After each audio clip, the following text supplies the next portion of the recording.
What is going on, all my lovely people? It is Mellow. This is the Mellow Podcast. So it's Friday, and it's a big weekend coming up. Yes, I'm on my way to pick up my daughter as I'm doing this. But do y'all know what this weekend is? Do y'all know what tonight is? Tonight is the Hall of Fame. This weekend is Wrestlemania 38. 2-night event, Saturday and Sunday. I'm excited. I know y'all excited. Yo, it's gonna be popping like there's no tomorrow, people. So give me a sec. We'll be right back. We're gonna talk about everything that we need to know. All the guesses, predictions. Let's go. Woohoo!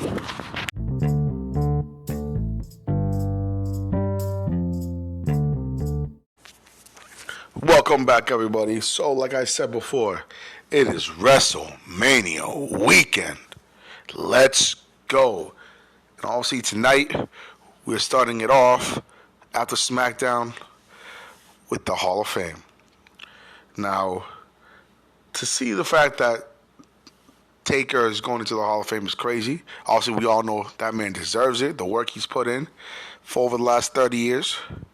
He deserves that more than probably anybody. Let's be serious.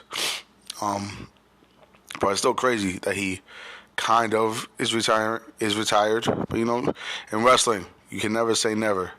You know what I'm saying? We all know this. We all seen it. Also, we got the Steiner brothers going into the Hall of Fame, which I think is pretty cool. Yeah, Braun Breaker, I believe, is going to be inducting them. If y'all don't know, Braun Breaker is the son of Rick Steiner. I said that right? I think I said that right. Yeah. Rick Steiner's son is Braun Breaker, basically, yeah. And his uncle is Scott Steiner. So he literally is a genetic freak. Like, he was raised with that. Maybe, I don't know if that mindset, but that if you've seen him in the ring, you've seen him. He's got that power. He can be somebody. He's a little bit more on the mic work. Let's see who else. It's time. It's Vader time. Yeah, the big man's going in. It's funny because last, I feel like 6-7 months, a lot of people have been saying, Vader should go in. Vader should go in. It's been too long. Vader should go in. And look at it. The big man. Dude, for a dude that big to do what he also did, come on, man. That was crazy as hell. We all know it. And then, it was just big. And he was also, a TV star. You know, did a few episodes, I think, on Boy Meets World and stuff. So I think that's really cool. And then you got Queen Sharmell. All rise for King Booker. I mean, let's be serious. She was a pretty good heel. You know, she originally she wanted nothing to do with being in the business. She was happy being a wife. You know, technically she was a Nitro girl, but I think she wanted to be on TV the way she was from the stories I heard before or listened to. So that's going to be real cool that Booker's going to be inducting his wife. I think that's really awesome. She was a very integral part of that King Booker success, I feel like. I'm not saying he wouldn't have blown out of the water, but adding her and just announcing him the way she was inside the ring helping him and stuff, I think that was a main part of why King Booker was so well perceived. You know what I'm saying? And then the Warrior Award. It's crime time. You know what I'm saying? It's going to be cool to see Chad, may he rest in peace, get the Warrior Award. We all know what happened. I don't want to repeat it because, you know, it's sad and stuff. Or at least you should know what happened in the sense of wrestling fan. But it was big news, though. May he rest in peace. He saved his son. I mean, bless him for that. From the stories I've ever always heard or listened to on podcasts or read online, he was a very generous person. He would give the shit off his back if he could. So that's very cool that he's getting that. Rest in peace, man. And then let's do it. Now, after the Hall of Fame, we go into night one of WrestleMania. Don't ask me why I say it that way. I just feel badass when I do. So Saturday, night one is going to be awesome. because you got to remember, Stand and Deliver is first. I think 12 West Central Time, 1 o'clock Eastern Time. So I'm ready. I'm ready. That starts WrestleMania off. That starts WrestleMania off. And like I said, Braun Breaker's gonna be a big dog in that. So yes, I forgot the card. So I have to look it up. I completely forgot what the card was. I know it's gonna be Braun Breaker facing. Dude, it's been a long time since I watched NXT here or there. Oh man. My chest hurts. So it's gonna be Braun Breaker versus Mr. Dolph Ziggler, the NXT champion, which I could not believe Mr. Ziggler became the NXT champion. I'm proud of him though. I mean, he's basically had every title in WWE, so yeah. The only thing he was missing was the NXT one. Well, technically he is missing the North American one too, if you really think about it. But I know that's the big one. Now the next is supposed to be. Whoa. I didn't know it was going to be a fatal four-way, basically for the NXT Women's Champion. Oh, shit. Mandy Rose versus Cora Jade versus Io Shirai and Kate versus Kaylee Ray. Oh, that's going to be a blowout, bro. The fact that Mandy Rose changed the way she acts now is, I think, made her way better than what she was before. I mean, she was a badass before. I mean, she was still learning, but for the most part, her persona change definitely made her better. It elevated her game. Her and Toxic Attraction, probably the best thing in the sense of women, I think, in NXT. I mean, I love me some Cora Jade. She's definitely an up-and-comer that I know of. But let's be serious. I'm big on the North American title and the NXT Tag Team titles. Those two are the best thing going for me right now. To me, Carmelo Hayes, that's the boy right there. That's the boy right there. Melo don't miss. If you don't know, people call me Melo. So I agree with that. That's why I'm high up on Carmelo Hayes. You know what I'm saying? But in a ladder match, with Grayson Waller, which I'm not, that dude's annoying. But you know what? That's his job, though. He's doing his job. He's doing his job for me to get pissed off at his ass. So I respect that. Cameron Grimes. It took me a while to get into Cameron Grimes. I, in a way, kind of still don't. I get it and I don't get it, but his ring work is phenomenal. So I love that stuff.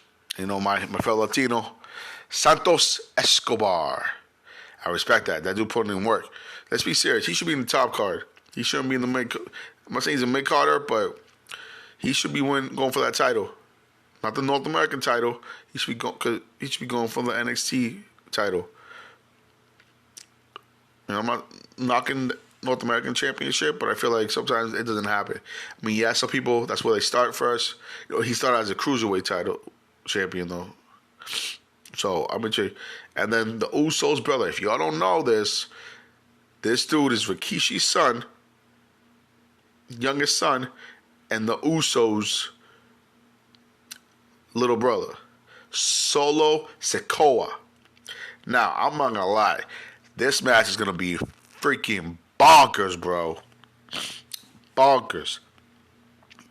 The fact that this dude, I understand, but he probably didn't want to, like, be connected to his father and stuff like that, which makes sense. But you can see the face. You see the Usos' face and this dude's face. This dude's a monster, though. He's definitely going to be something. I hope. Like, I see him one day being at the top, but not for long, though. And then he getting dropped to that, like, intercontinental U.S. title kind of role, which would suck for him. But I can see it. Every one of these gentlemen could definitely be stars. Every single one. So I am ready. I am thrilled. This is going to be a crazy match, obviously, because it's ladders. Come on now. And you know Carmelo Hayes, the A champion, is going to be killing it down there in Dallas, Texas. So I'm excited. I am excited. So, oh, man. That match is going to be bonkers. Bonkers. Oh, jeez. A lot of talking. And now, NXT Tag Team Champions Imperium versus the Creed Brothers versus MSK. Ooh. Suki now. Now, I don't hate Imperium. I deal with them. Like, they're cool dudes. They put in the work. They know what they're doing. And then if you know MSK from, Impact, when they went Impact, they were called the Rascals. So basically, they kind of have that same persona, maybe a little bit serious, a little bit here in NXT, but they still have that goofy persona that they had over there in Impact. I like them dudes, but I definitely go for the Creed brothers because when I was in like middle school, I did Greco-Roman wrestling. You know what I'm saying? I did amateur wrestling. I love that. That is just like something about it is just awesome. The feel of it, the energy. Yes, I didn't do it in high school. I should have, but that's on me. Anyways, something about the Creed brothers, just their vibe just shoots out the screen at me. I'm like, yo, let's go, boys. Get to work. And then their intro together, the way they do their intro is so fucking cool. This little like story that they've been having between all three of them, I think is awesome.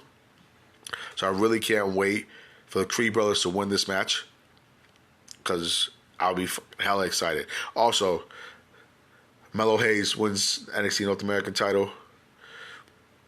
I think it's too early for Cora Jade to win that title, but I'm calling it.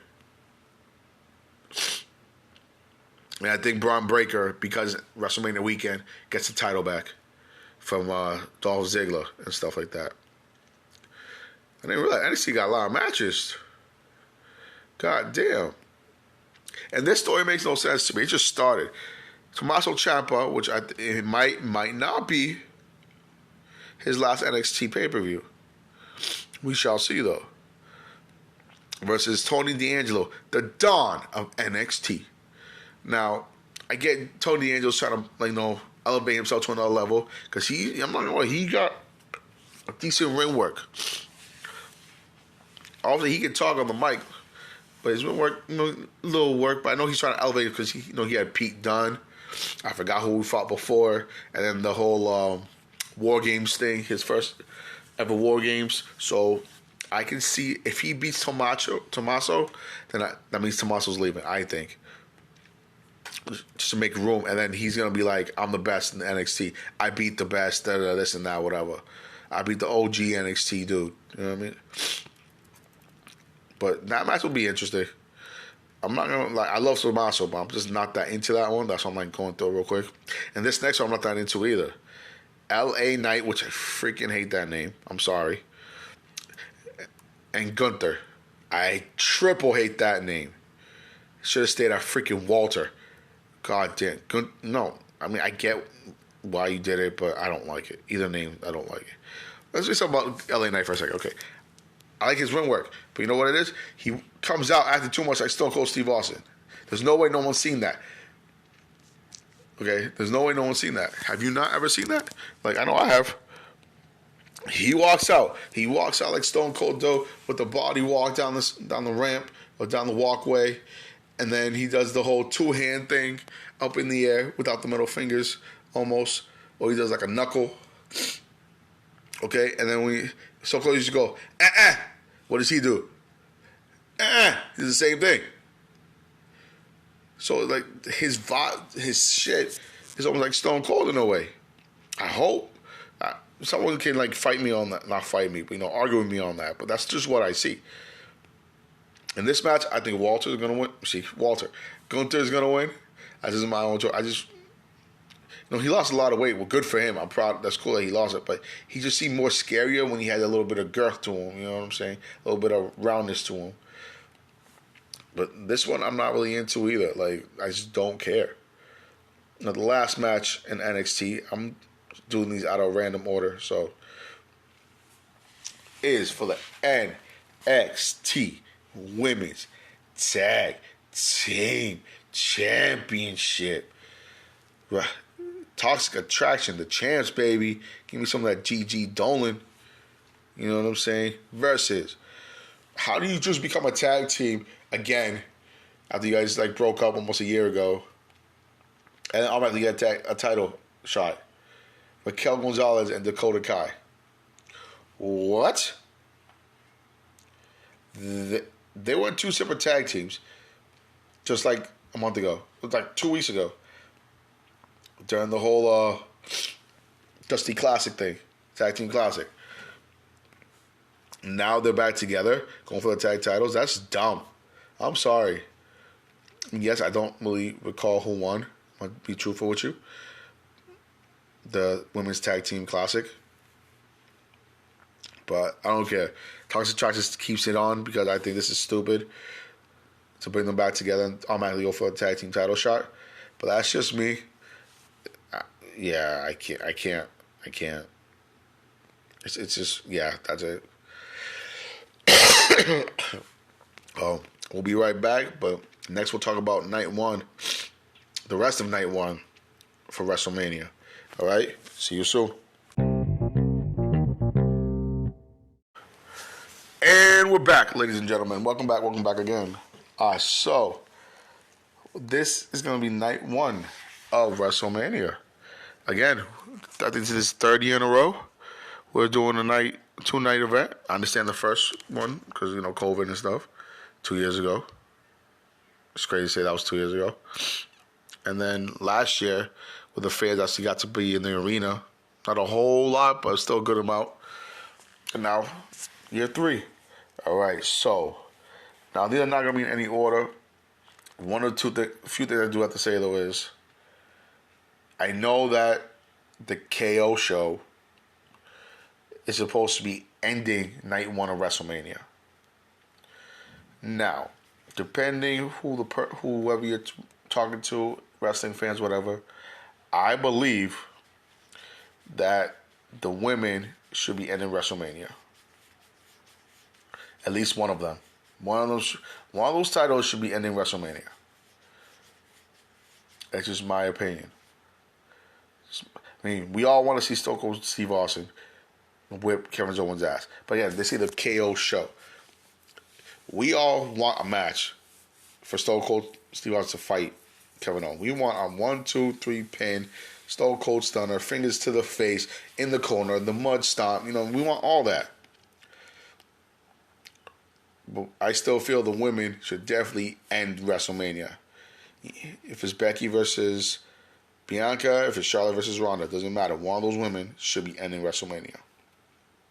But anyways, let's go down through night one card, which is a pretty decent. This is so far. I don't know if they're going to add more. As you always know, WrestleMania, you don't know what's going to happen. So many things can change. But let's go with Drew McIntyre versus Happy Corbin. I don't know jack shit about this storyline. I'm going to be dead serious. I know it's been a story that's been going on for a while, but I just don't get it. I'm sorry. I just don't get it. That crap makes no sense to me whatsoever. So I'm going to read here from the WWE website. I'm not trying to... This is all WWE site, WWE.com. Says... No. It says, here's a little joke for you. A Scottish warrior walks into the WWE ring, hell-bent on getting retribution. Can't remember the rest without consulting Madcap Moss' joke book. Madcap Moss is Happy Corbin's side buddy or whatever the hell. But however it goes, Happy Corbin might not be laughing after he goes one-on-one against Drew McIntyre this Saturday at WrestleMania. Okay. I do know that at day one, I believe Corbin injured. Madcap Moss, I hate that name, injured Drew McIntyre, so he was out for a little bit.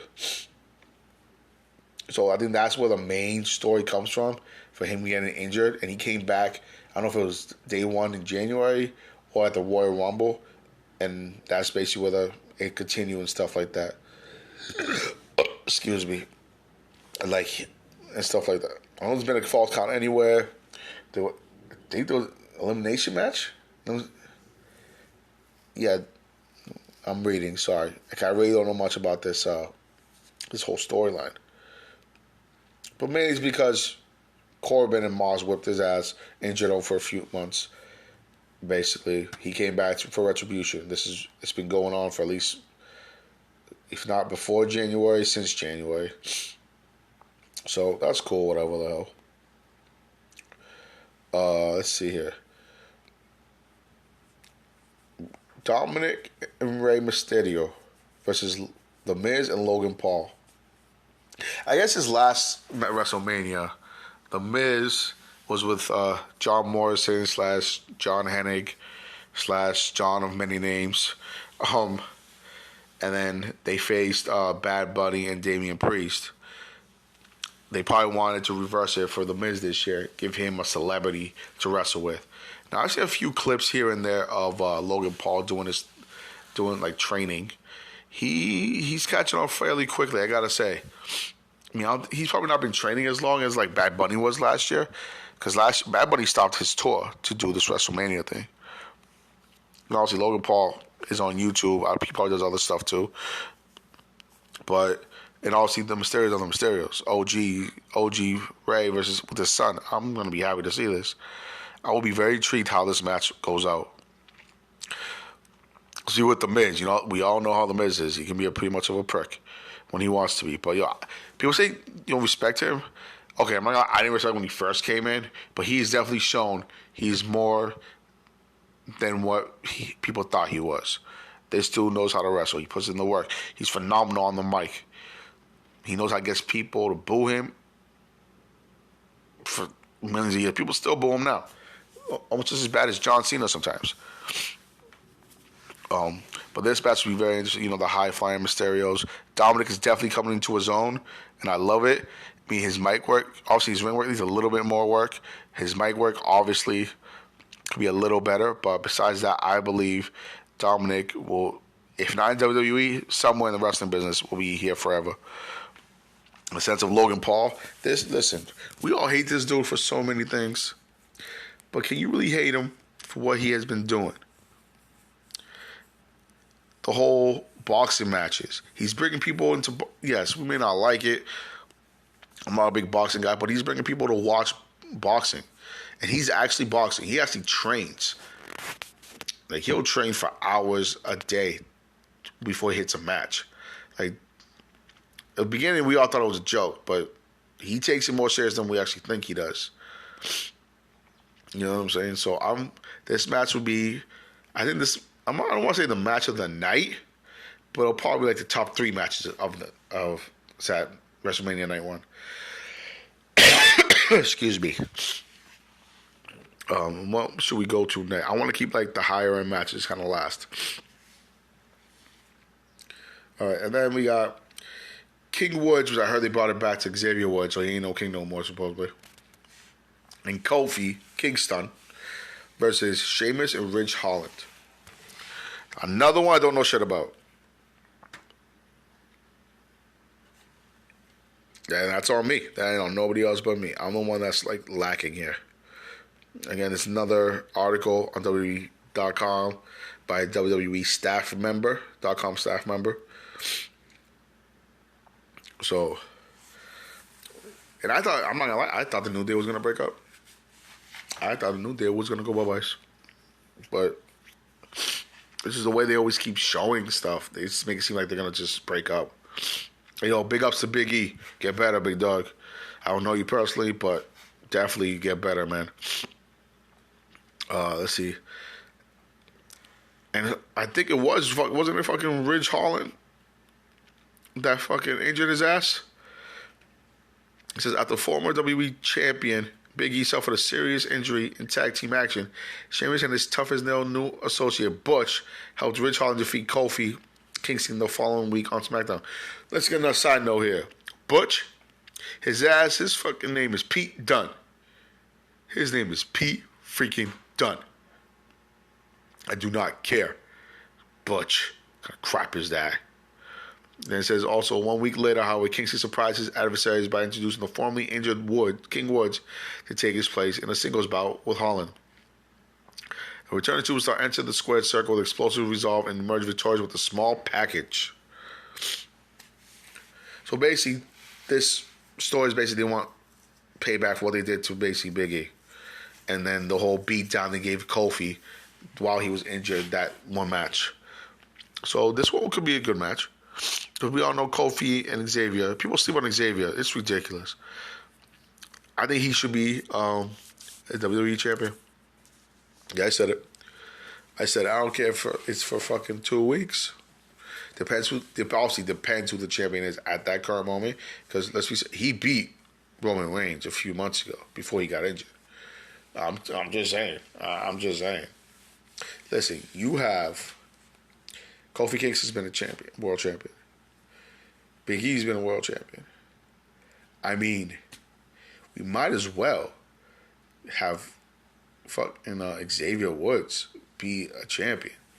Because I think that would be the first time ever in history that you've had a tag team / faction, all three that have been world champion at one point in their career. They're already solidified as a Hall of Fame tag team / faction. They already solidified their Hall of Fame claim. But easily, Big E's going to the Hall of Fame. He hasn't done a lot of stuff, but New Day's easily going to the Hall of Fame. Let's put it that way. New Fame, Hall of Fame. Boom, done. Kofi, he's won titles left and right. And then he cemented it with the world title. So, yeah, he'll be in the Hall of Fame. When? Lord knows. Big E will be in the Hall of Fame. Xavier Woods, I feel like he needs... And I love the dude, but I feel like he needs some other accolade in WWE to be in the Hall of Fame. Yes, they've been 7-time champions, tag team champions. Okay. I'm talking about Xavier Woods by himself, not as a tag team with the boys. He needs some other accolade in his repertoire. Even if it's not the World Championship, like, bro, I'm trying to think, what title have they all held? I don't know if they all held the Intercontinental title or they all held the U.S. title. But if Xavier Woods can hold either the Intercontinental or U.S. title, that's another, like, they've all held it at a different time of their career. So that's a big deal to me. And we know Sheamus. Sheamus is a monster, especially in the new look he got on right now. I love that new look he got with the hat, the white beater, the A shirt. Can't say that anymore. Rich Holland really do much in NXT, I feel like. He just got brought up as like a side punk. But it'll be a good match. Kofi, Xavier, Sheamus always put on good matches. So I'm going to hope that stays that way. You know what I'm saying? I should probably be calling my matches, my predictions. So what was my first one? McIntyre, Corbin. Since he lost... I'm trying to think. Did he lose last year? I think he lost WrestleMania last year, if I'm correct. So I see Drew winning this year against Happy Corbin. I'm going to give it a Woods and Kingston versus Sheamus and Ridge Holland. The Dominic Ray and Miz one. I think because he's a celebrity, the Miz and Logan Paul are going to win. And then Miz is going to rub their face on it for the next, 4 years. All right, so now we go to, the main things of night one, which would be the Usos versus Shinsuke Nakamura and Rick Boogs. Excuse me. For the SmackDown Tag Team Championships. If you don't know me, you'll get to know me. I am one of the biggest Uso fans. And if you don't know what the Usos mean, literally means brother. They've said it. I've looked it up. It means brother.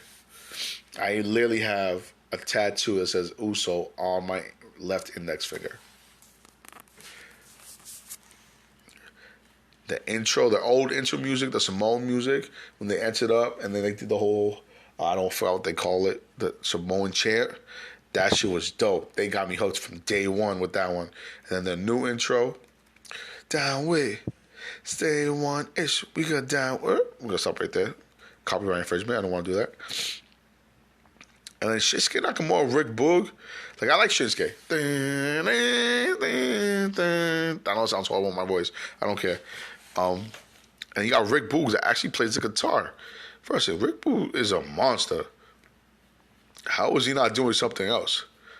In the sense of I know there's only so many people that can be in the title picture, but he could be up there. Just his look, his persona. I can easily see him up there or not. And that weird combination of them two, Boogs and Nakamura, it works. It really works. Shinsuke can be like a goofy character, same thing with Boogs. I'm glad he cut his hair. Got that ponytail out because I was not a fan of it. But this match, I think, might be number 2 top banger of the night. I think. I know it's a top 3, but this might be top 2. This match might be the one that people would be like, it's okay. But this one's going to be dope. Now, they win the title, no. The Bloodline is going to stick together. Bloodline is not breaking up. Bloodline will not break down. I do not believe. You know what? We'll get into that for next episode, I guess, about night 2 of Mania. But as a tag team, Nakamura and Boogs are very formidable for the Usos. The Usos been destroying everybody. Like, I don't know who else is going to come up to them. They have to keep facing everybody over and over and over and over and over. Usos and fucking Roman been destroying the SmackDown brand. Like, not in a bad way, just like they've been killing everybody. But the vibe that Bugs and Nakamura bring together, they're very goofy. They do little tricky kind of things. I can see them maybe winning. I don't think they will, but I can see that match just going bananas. It's like a weird hip toss drag. Somebody goes to the outside of the ring. Somebody punches somebody else. Rick Boog knocks out Jay or Jimmy Uso. And then Shinsuke hits him with the Kinshasa. And then that's it. And Rick holds one of the Usos outside the ring, with, pulling them back, whatever. That's how I see that match could go. But I also feel like it's not going to happen. Wouldn't it be crazy, though, if Solo Sikoa comes out for a save against Shinsuke and Rick? Like, my brothers ain't losing this shit. He runs out there, knocks one of them out. Like, he comes in, in the whole, people come in with the hoodies on over their heads and stuff like that. Knocks it out and just, stands outside, just walks backwards against the ramp with the hood still on. And it just stands there and watches his brothers win the titles again. And they look like, who the hell is this dude? And they go, woof. And they'll be like, oh, No, it sucks. I don't think most people know who Solo Sikoa is, but I'm saying to me that would be dope. It might take away from the whole story and the whole match, but I don't give a shit. Oh, Usos win that one, by the way. Easy, hands down. Then back to the KO show. Stone Cold is supposed to confront Kevin Owens because Kevin Owens has been talking shit about Stone Cold. I'm excited. This is almost like when The Miz was talking shit about The Rock when it was supposed to be The Miz versus John Cena. I think WrestleMania 28, 29, something like that. Okay. He came out as The Rock. People thought it was The Rock. And it was fucking Miz with a ball cap walking out as The Rock. That shit was hilarious. Just like this was. When Kevin Owens came out as Stone Cold Steve Austin, that was funny. You kind of tell a lot quicker that was not Stone Cold. Yes, Kevin Owens has been, if I said Kevin Hart, I apologize. Kevin Owens has been talking shit about the state of Texas, and every wrestler's ever been a part of the state of Texas. Booker T, Shawn Michaels. Shit, I don't think say anything about Mark Henry, but Mark Henry is from Texas and shit. And then he called out Stone Cold Steve Austin. Like, oh shit, no, he did not. Now we all thought, oh no, he's not gonna wrestle. Whatever, he's probably just gonna talk. He's like, oh, I'll write to the KO show at WrestleMania. Da, da, da, da. And if you saw the little trailer Steve did,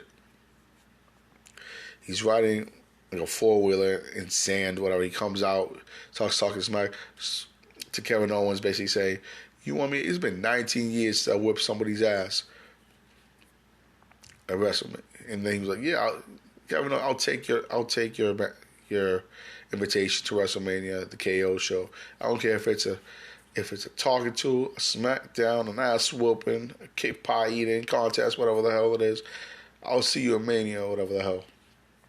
Now, the fact that during that whole trailer promo he was doing, He kept saying 19 years.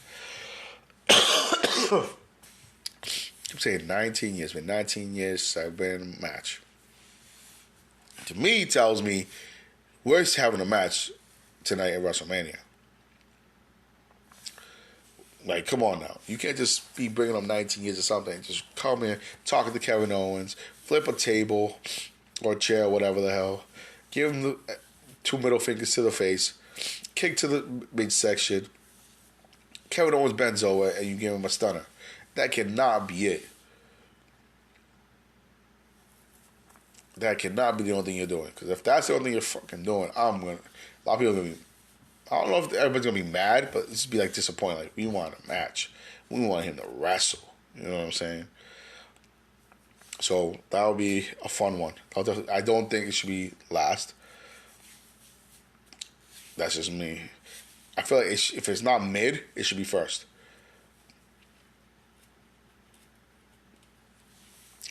And then it makes no sense. It does make sense. I feel like the women's matches, if they're great, you don't want them to forget what happened, you know? Excuse me. And then I'll do the women's matches last. People have been talking about this for about 2.5 months or so. Seth Rollins finally has a match at WrestleMania. But question is, who is he facing? For a long time, Seth Rollins was like, I need a match at WrestleMania. He's not WrestleMania without me. That is this and that, whatever. He kept getting chances. He kept losing his matches. So he was like, you know what? I will stay in the middle of a ring until I get a WrestleMania match. And then he went to see Miss McMahon at the office in Connecticut. Miss McMahon was like, you know what? We're going to give you a match at WrestleMania. So, but then Seth's like, well, who's my opponent? You will find out your opponent when you're in the middle of that ring. So I was like, oh. Now, we all know, we all been speculating it. Cody Rhodes. The American Nightmare. We've all been saying, oh, he's probably going to be his opponent. But then Cody all of a sudden, like a day or two ago, was like, I'm not going to be at Mania. I think there's an article I read. He's like, I'm not at Mania. But also what's funny is, Bray Wyatt is in Dallas. That doesn't mean anything. That doesn't mean anything at all. He's in Dallas. But I'm just saying, could Bray Wyatt come back? Not as the other character, as the demon-looking character, but as his old character. I'll be interested. I still be excited if Bray Wyatt came back.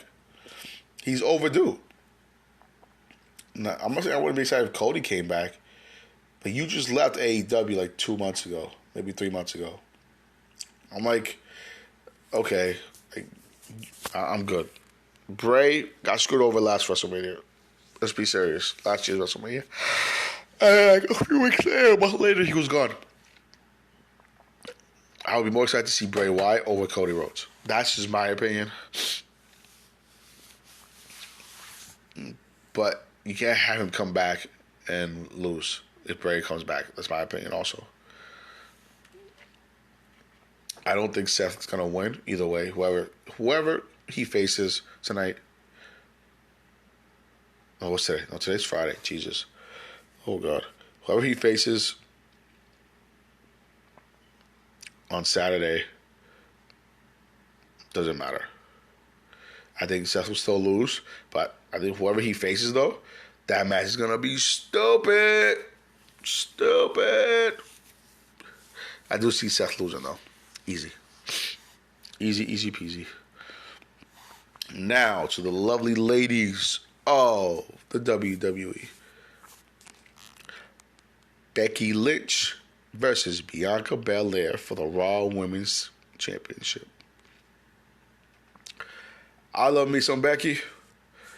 I love me some Bianca. This is a hard one for me. So this feud essentially started at SummerSlam. When, I think Sasha got injured, if I'm correct. Well, she got sick, COVID sick, whatever the hell. And Bianca needed an opponent. She's like, bring me somebody to fight. And then Carmella came out. It was like, what? No, boo. Even Bianca's face kind of looked like, no, really? This is what you're going to give me? And then all of a sudden, who did we get? Oh. I was like, whoa, wait. Is she really here? Like, I got hella excited. And then she got beat in like 30 seconds. 13 seconds, I think I said. I was upset. I get it. You probably build a story just off of that alone. But I feel like Bianca could have gone something better out of that. By the way, Bianca's winning tonight. I love Becky Lynch. If people that know me, I'm a fan of hers. I don't give a shit what anybody says. Some people call her Botchy Lynch. Plenty of people botch fucking matches, so like shut the fuck up. But Bianca will win her title back at WrestleMania this year. I believe it. Because she lost it in a shitty way at SummerSlam, so this is the best way for her to win it back. In a big way at Mania. Especially because her match last year with fucking Sasha, that match was ridiculously good. And, you know, the hair whip. Oh, God, the hair whip. The hair whip her around the freaking world. You know, I'm telling you, that's not really her hair. So I don't know how she's allowed to actually use that. I don't get it. You seen Bianca Belair's natural hair without that whip hair? The long hair, ponytail? Yeah, that's not... She has like probably 2 inches under her shoulder kind of hair. And if you saw what happened, I think it was this past Monday night on Raw, she cut Becky's hair. She cut a piece of Becky's hair. I was like, oh shit, you about to ruin my girl's hair. But then like a day or two later, Becky showed a picture of herself with like her old hair color, like the orangey red hair with a new haircut. So I was like, oh, okay. She's about to whip someone's ass. Like, seriously. She's about to kill her business. I'm not saying the word. Bianca always has great matches, so I'm very excited to see how this match goes. Again, I do think Bianca will win, though. We will have a new champion on the Raw side of things. And I'm just saying, there's not Ronda's winning too. There's no way you're bringing Ronda motherfucking Rousey back just to lose a Mania. I don't see that happening. I can't see that happening.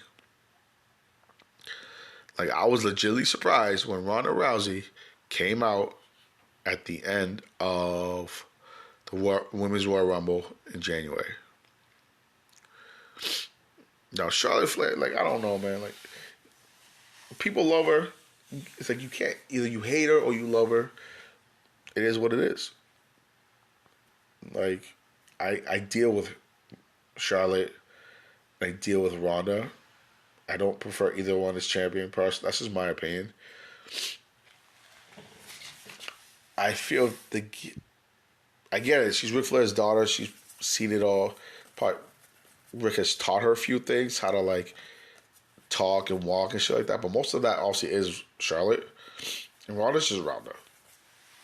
Like, she is who she is. When it's fight mode, it's fight mode. Like, she don't fuck around. She goes in when she's about to whip someone's ass. But didn't we see this already? Well, no, I seen technically no. We did and we didn't. When the man was a big thing, and it was a 3-way: Charlotte, Ronda, and Becky. So it depends. Like, this match doesn't really, like, I want to see it obviously, but like, I'm good with it. I don't really care. But I do think Ronda's gonna win for the SmackDown side of things and stuff like that. But that is night 1 of WrestleMania breakdown. we will be doing night 2. I don't know if I should do it tomorrow or just. No, you know what? We can just take a break right now and just do it. I'll be right back in a second, everybody. Hope you enjoy. All right, on to night 2 of WrestleMania, which is on Sunday, April 3rd.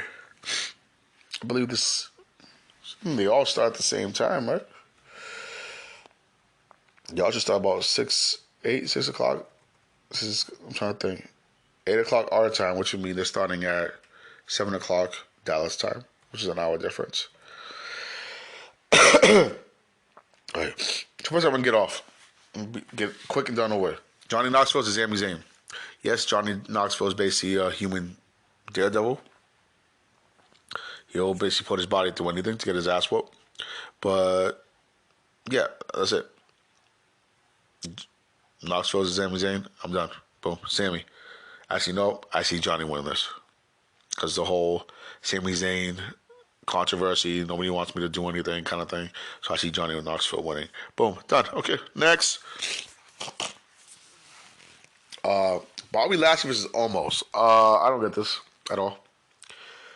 Literally just happened this past Monday. It's like basically saying that they're trying to make Omos this huge like threat to everybody, which is cool and everything. But like nobody can beat Omos. Who's gonna step up to Omos? And Bobby just stepped up to him. So, it'll be cool. Bobby is a powerhouse, so isn't Omos, so we'll see what happens in this match. Let's see next.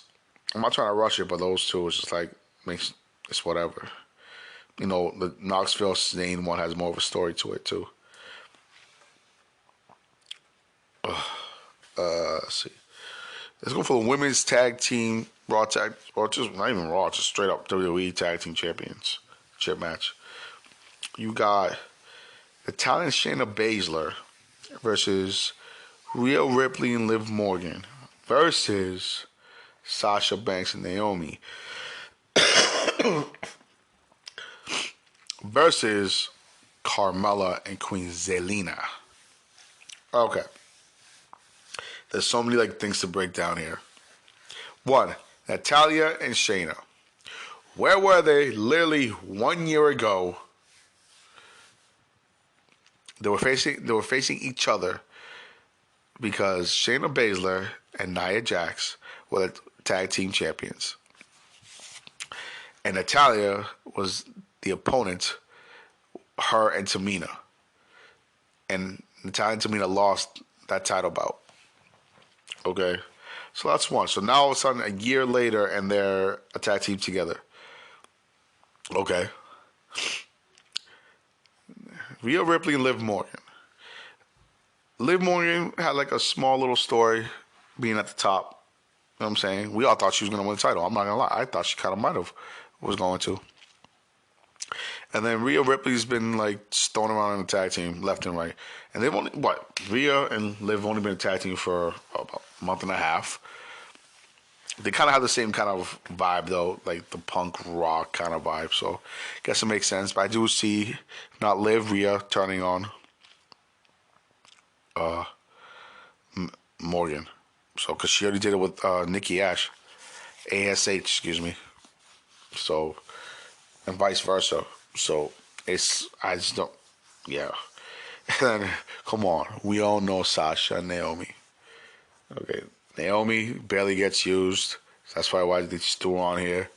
I feel like I barely saw Naomi for the last year. At all. I barely saw her. It's only in the last 3.5, 4 months, maybe 5 months. This has been a thing. And then Sasha, we all know what she does with tag team partners. So at some point, Sasha will be turning on Naomi unless Naomi is smart enough to do it first. Because, I don't know, this is just weird to me. It's cool that they're tag team, but I just don't see it happening. And then Carmella and Queen Zelina. I don't get that. None of these tag teams make sense to me. Are they supposed to? No. Because they're not natural tag teams. Not one of them. There's no, there's literally no tag team in the division that is like their own personal tag team. Like Toxic Attraction, I think is the only tag team that I can think of that they're a tag team. They've been a tag team. I think even in Independence, they were like a tag team. I think. Don't quote me if I'm wrong here. All these teams that we see have just been thrown together within the last 6 months. None of these teams are natural teams. So it's like, I don't know how to feel about it. Each one of these people are phenomenal by themselves. We all know Rhea Ripley's a monster by herself. Shayna, monster. Sasha, monster. You know what I'm saying? Naomi, semi-monster. Liv, semi-monster. Natalia, OG monster. Let's put it that way. Carmella,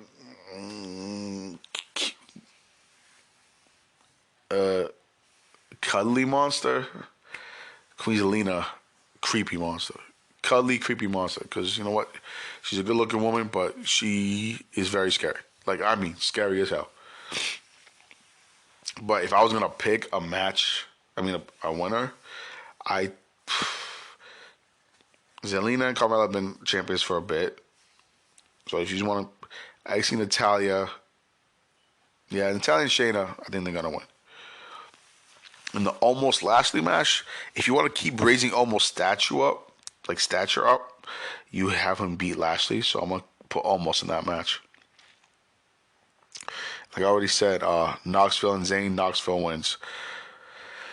It seems like there's not that many matches on Saturday. Actually, see 1, 2, 3, 4, 5, 6, 7. I mean, not Saturday, Sunday.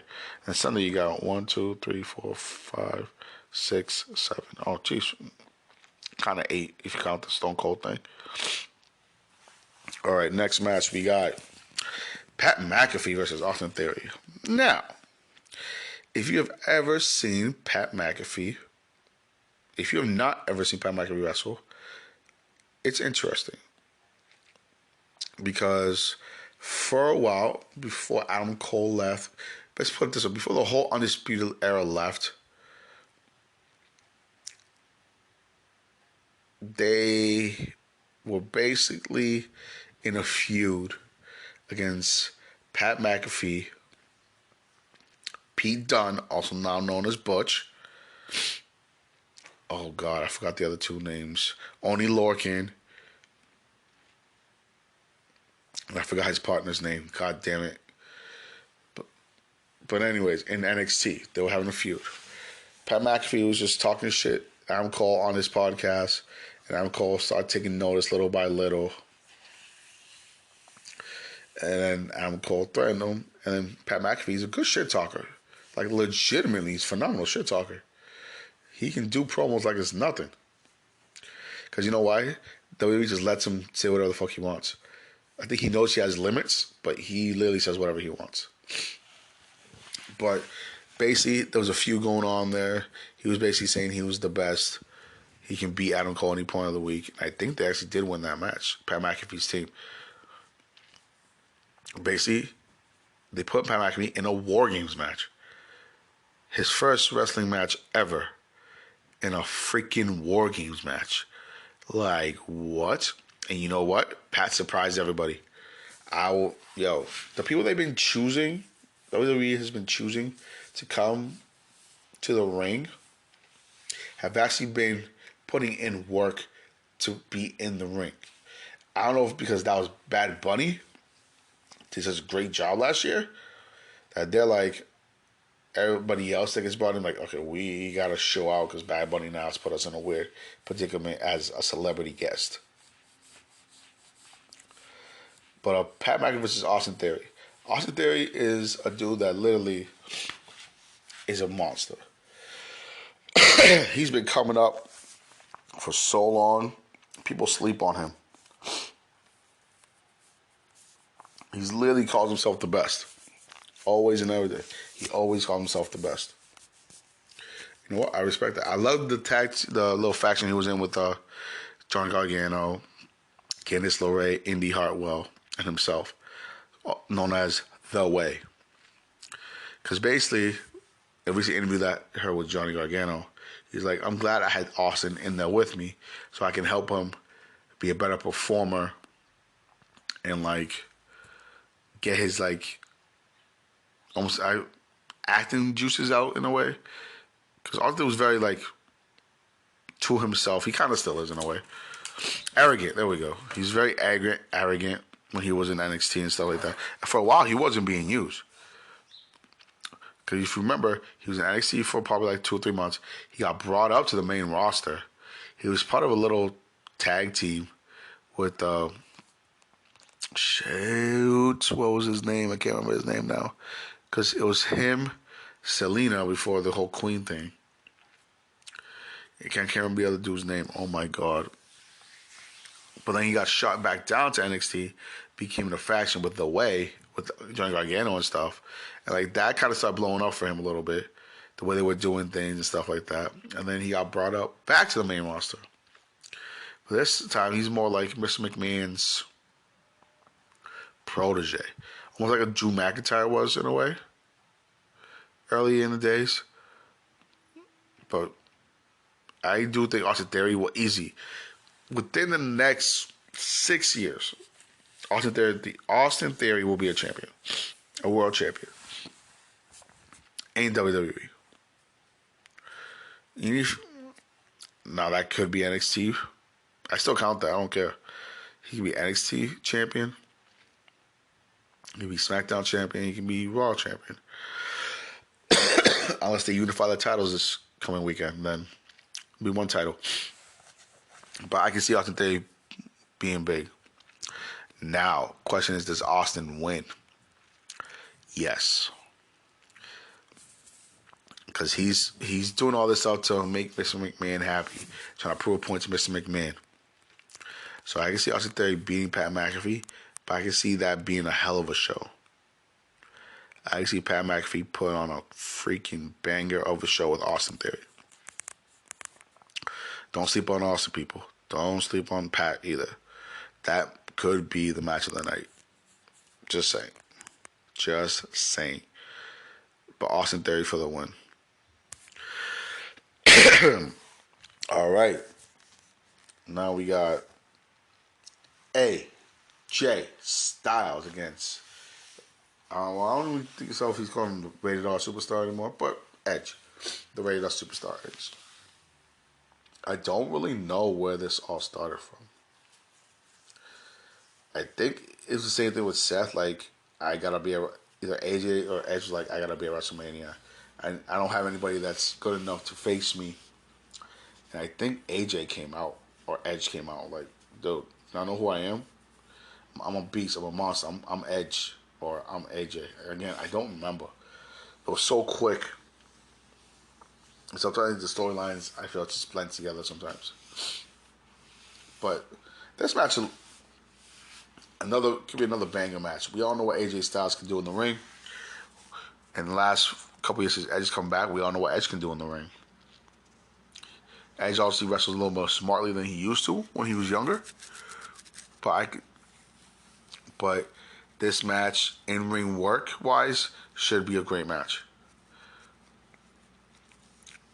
I can see them going outside a few times, but for the most part, there'll be an inside match. A lot of like holds and stuff like that. A lot of work in the area of injuries. So, but I can see AJ and Edge being another top match of the night.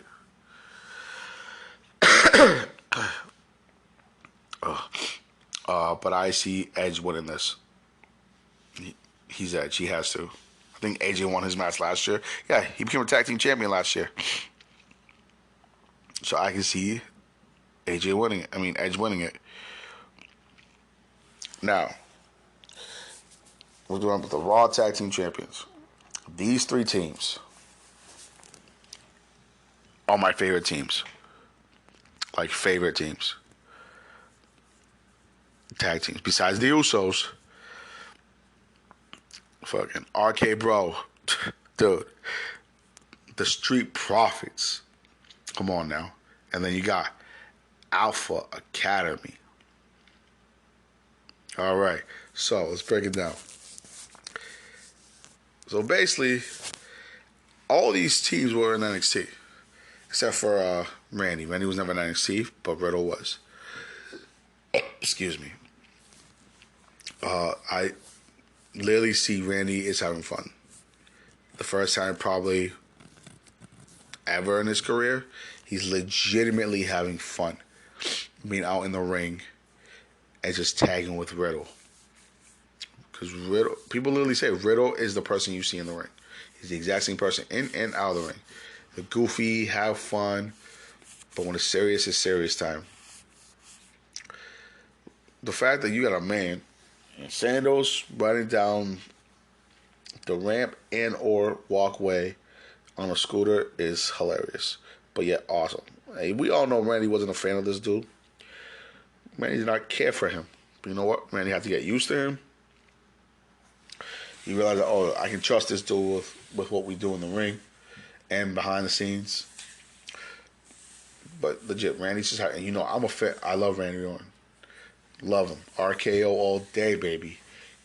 Greatest move, one of the greatest moves of all time. Okay.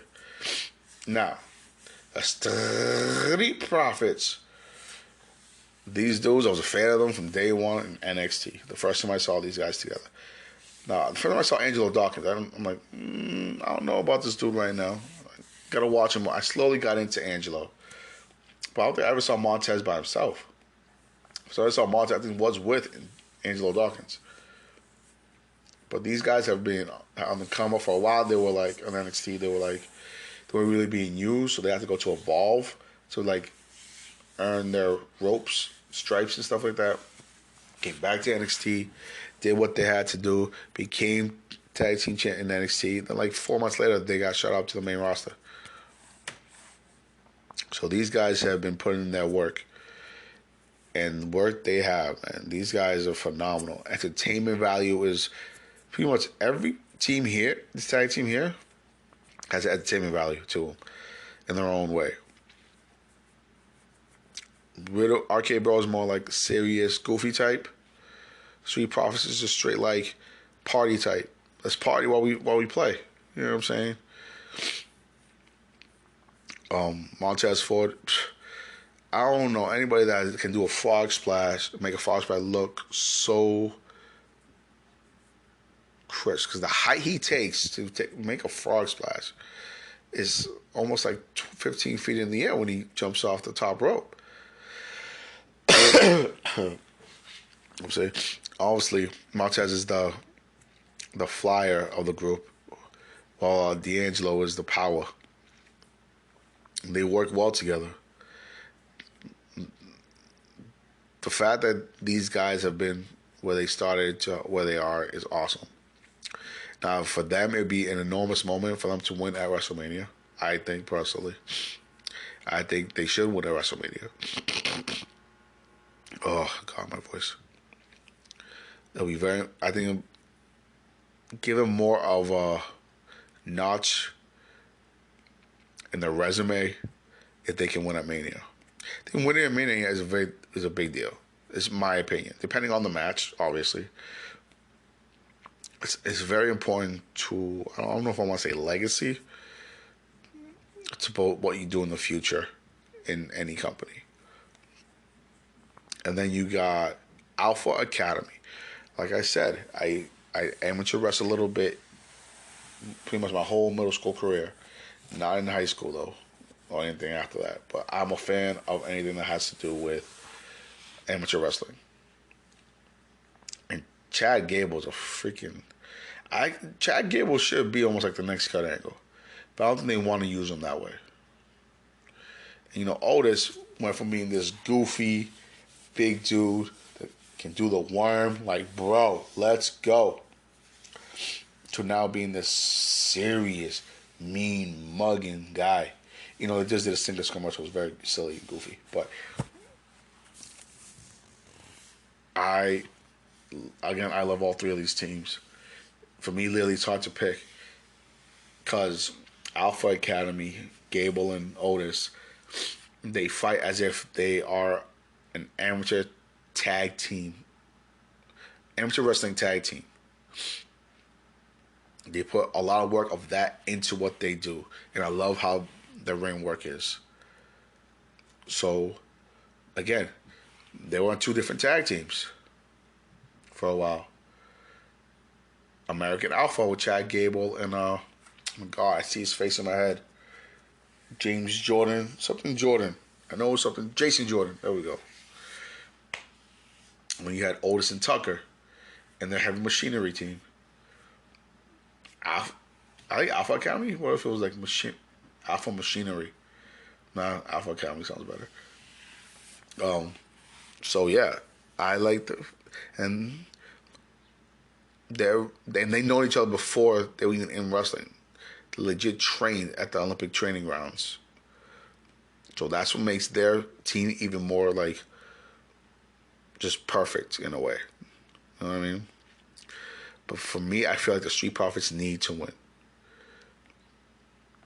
I don't know why. It's just my gut. They have to win. They should win.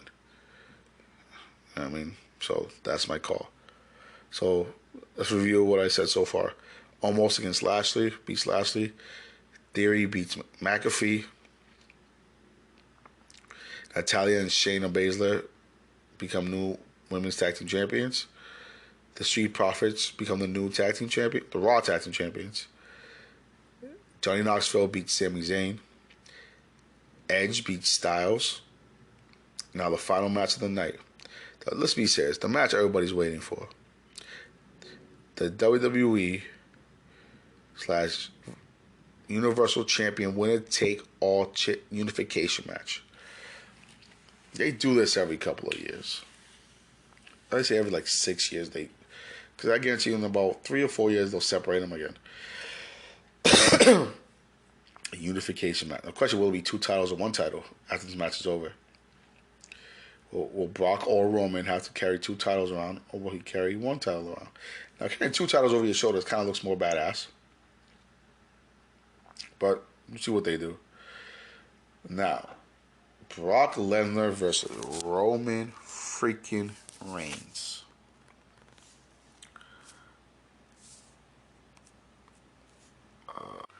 So yeah, like I was saying, Brock versus Roman. That's gonna be a banger of a match. Banger, banger, banger. We all knew this was gonna come to a head at some point. We all knew at some point Roman and Brock at Mania was going to happen. The whole thing between Brock Lesnar, Roman Reigns, and Paul Heyman has been probably some of the greatest TV that's been out there in the last 2 years. And then Brock with this whole cowboy persona is even funnier because like he's having fun like another person. It's like Randy. It seems like he's having way more fun this current time in what he's doing than I'm gonna say he was never having fun before, but now you can see it. He's being silly. And from what I've heard on podcasts again and read, this is Brock when he knows you. Brock was on TV. It's a Brock that like, people that know him personally know him very well, and this is the way he acts with them sometimes. And obviously, the big dog, the head of the table, Roman Reigns, has been dominant for almost 2 years now. Nobody has been able to stop this man. He's been just ridiculously awesome. The fact he became a heel makes it even better. Let's be serious. No one liked his ass as a freaking babyface. It wasn't going anywhere. Yeah, he might have won championships out of it, but it wasn't the same. This head of the table character he portrays is the best thing that could happen to him. The way he just carries himself, the way he says the bloodline, which I love the title the bloodline because that's what they are. They're all family. They're a team. That would be doper if you had like Tamina. I know I'm not trying to get sidetracked here, but you got like Tamina as like a woman's champion. You know what I'm saying? Which it will never happen. We all know this. Then boom, you have the full bloodline now in the building. And I say you got Solo as NXT North American title, you got another bloodline right there. Like, you have the bloodline literally stands in the ring as champions. Like, that would be the sickest thing on the planet. But back to Roman and Brock. This story has been crazy. And Paul Heyman solidifies the way this story rolls. Because obviously he was like, I love you, Chief. You're the greatest Chief of all time. Then the moment Brock's music hit, when he came back, Paul's face was like, oh my God, is that, no, that's not him. Is it him? Oh my God, oh my God. Like, he was legitimately scared. Legitimately scared. And then what we thought backstabbed Roman, started walking with Brock again. But then Brock started talking more. So he didn't really need Heyman anymore. You know what I'm saying? And then Brock started cracking jokes. Heyman was like, what? Brock cracking jokes? Okay, this is new. We'll take it. And then next thing you know, was at SummerSlam, Heyman turned on Brock and went with Roman. Had Brock lose that title against Bobby Lashley. Like, you just intensified the story even further. Even Heyman was like, I was trying to protect you from him, Brock. I know what Roman can do to you.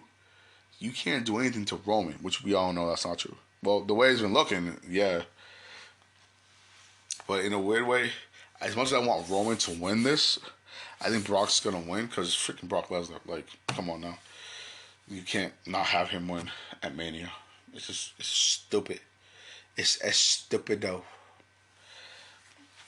But definitely Roman and Brock's match will be a fight. Like, I think to be like at least 10 suplex cities, about 5 or 6 Superman punches, and like 3 spears by Roman. There's going to be a lot of things breaking. Barricades going to be breaking. I think chairs are going to probably be breaking. It all depends though. Where will Heyman go afterwards? Is he staying with Roman, or is he going to try to crawl back to Brock? Or is Reign? Oh my God! I didn't think of this. Is Heyman going to betray Roman? What if this was the ultimate final plan? That Roman, that Paul Heyman went back to Brock Lesnar at SummerSlam. He made Roman think that he went back to him and betrayed Brock. So now it's back to Roman and Paul. But then this whole time, it's still like that. Paul's still with Roman. But the final deed would be if Paul Heyman screwed over Roman Reigns. Oh my God, I didn't even think of that until just now. Okay, that's our prediction. That's how Brock wins the title. Paul Heyman will screw over Roman Reigns to Sunday night at Mania. Oh my God. Damn, that's going to be crazy. If I'm right, I'm going to be so happy. But anyways, thank you all for listening and all that stuff. Hit the likes and everywhere you got to go. Give hearts, stars, likes, comments, all that good stuff. You know where to find me here on Spotify, the Mellow Podcast. This is me, Mellow, talking to y'all. Catch me on twitch.tv/MellowFellowGaming. Catch me on Facebook Gaming as MellowFellow Gaming. Catch me on YouTube as MellowFellow Gaming. Catch me on Instagram on Mellow_Fellow22. Y'all know what it is. One love. Have y'all a good Mania weekend. Let's go.